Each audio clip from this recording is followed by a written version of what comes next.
So innovation in my mind has to occur when you're trying to address a novel solution to a problem. So you have to start with a problem. Innovation without a problem is just change for change's sake.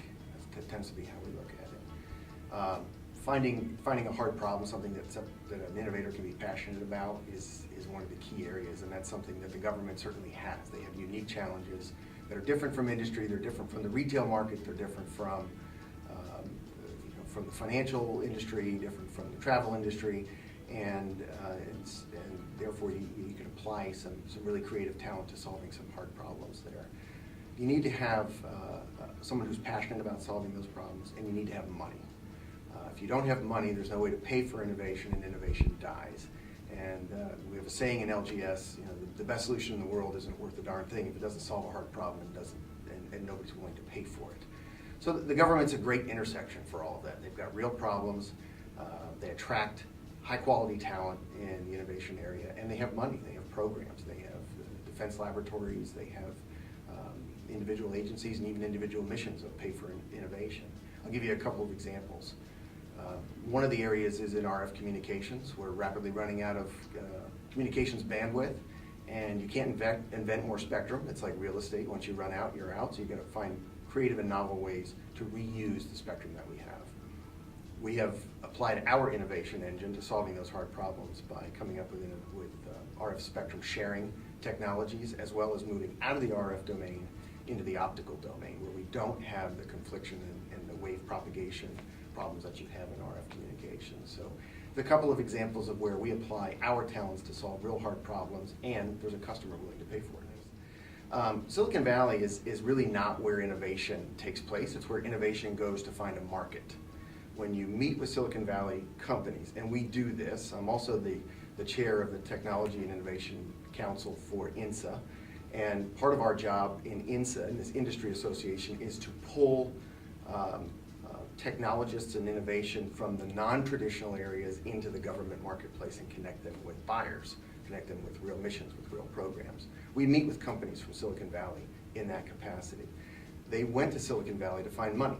They went there to find a market. They went there to find a business, not knowing that the government has very similar problems, and therefore they can apply their innovation talents here as well.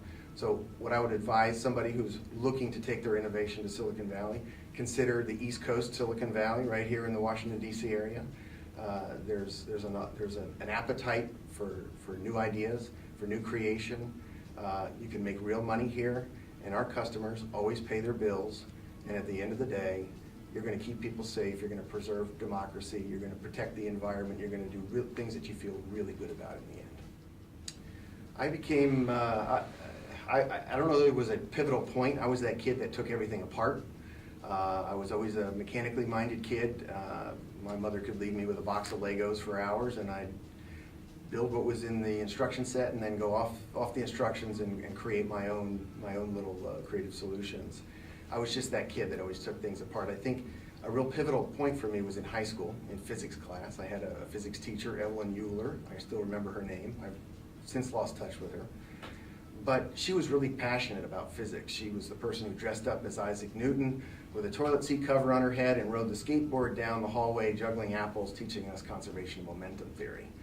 And it taught me that engineering and science is not just in the book. This is something that you apply to everyday real world. I went on to pursue an electrical engineering degree. My dream was always to work in the space industry or for Bell Laboratories, inventing the next best thing in the area of communications. I did both. Went on to work for Lockheed Martin for a number of years, and in 1997 I joined Bell Labs. Been here ever since. It's an absolute dream job, and I love the creative talent and the passion and the spirit that we have for innovation inside the company. So this is a real issue. A company like ours are searching for the young talent that are going to backfill us. As much as we'd like to do this forever, it's just not feasible, it's not practical. So we need to find the next generation of creative people who are passionate about solving hard problems.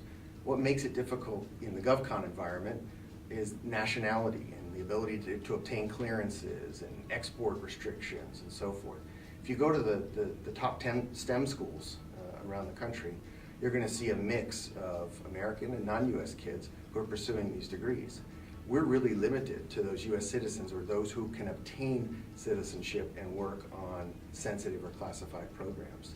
I think from a policy standpoint, we should look at leaning forward a little bit more. We should look at encouraging kids to pursue STEM when they have a passion to do so, providing them an avenue to obtain a clearance, maybe in an undergraduate environment, and identifying those master's and PhD students who are foreign nationals, who have a passion for the technology that they're practicing in, and have come to learn and love this country. Let's face it, if you're going to earn a degree in science or engineering, that's one of our best exports in this country, is a higher level education. They're here to get that education. Many of them fall in love with this country. We need to provide a reasonable path to citizenship for these people so that they can stay here and we don't kick them out of the country in effect and ask them to go take all of their cyber expertise and go home. And we ought to be looking at that from a policy standpoint to encourage these folks to stay here and contribute to what we think is a very important mission.